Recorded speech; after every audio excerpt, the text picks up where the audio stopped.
Welcome to home food cooking channel.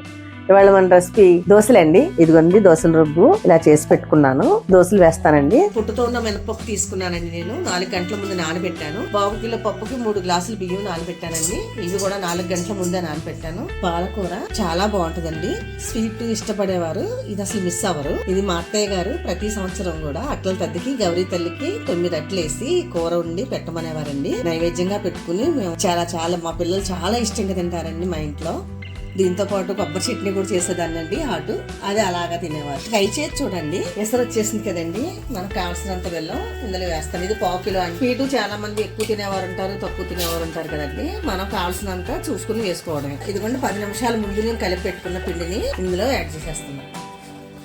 ఇలా కలుపుకోవాలండి, లేకపోతే ఉండలు కడుతుంది. 5 నిమిషాల పాటు మనం ఇలా కలుపుకుని మంట బౌల్లో వేసిస్తే పిల్లలు చాలా ఇష్టంగా తింటారండి. స్పూన్ వేసిస్తే మనం. పాలకూర రెడీ అయిపోయిందండి.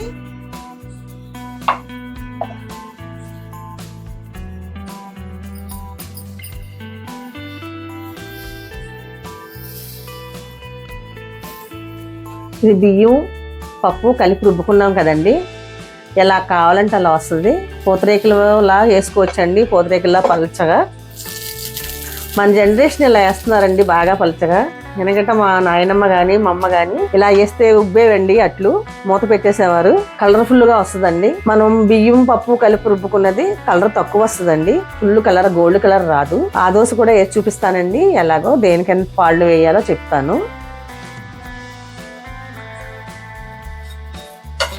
2 వైపులా కాల్చుకుందాం అనుకుంటే తిరగేసుకోవచ్చండి. కానీ బాగా పలచగా ఉన్నాయి కదా, చక్కగా బాయిల్ అయిపోయింది కాబట్టి నేను తిరగేయలేదు. దోశలు రెడీ అయిపోయాయండి. దోశలకి మనం ఇందాక ప్రిపేర్ చేసుకున్న పాలకూర రెడీ. కొబ్బరి చట్నీ చేశానండి. పాలకూర మొత్తం మీకు ఎలా చేశానో మీరు చూశారు కదా. సేమ్ ఇలా ట్రై చేయండి. కొబ్బరి చట్నీ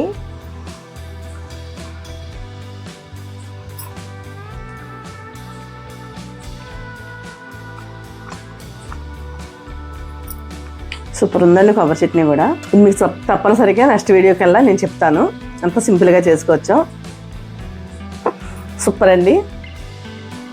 చాలా బాగుందండి. నేను చెప్పడం కాదు, మీరు నేను చేసిన ట్రై చేశారనుకోండి మీకు కూడా అర్థమవుతుంది. మరి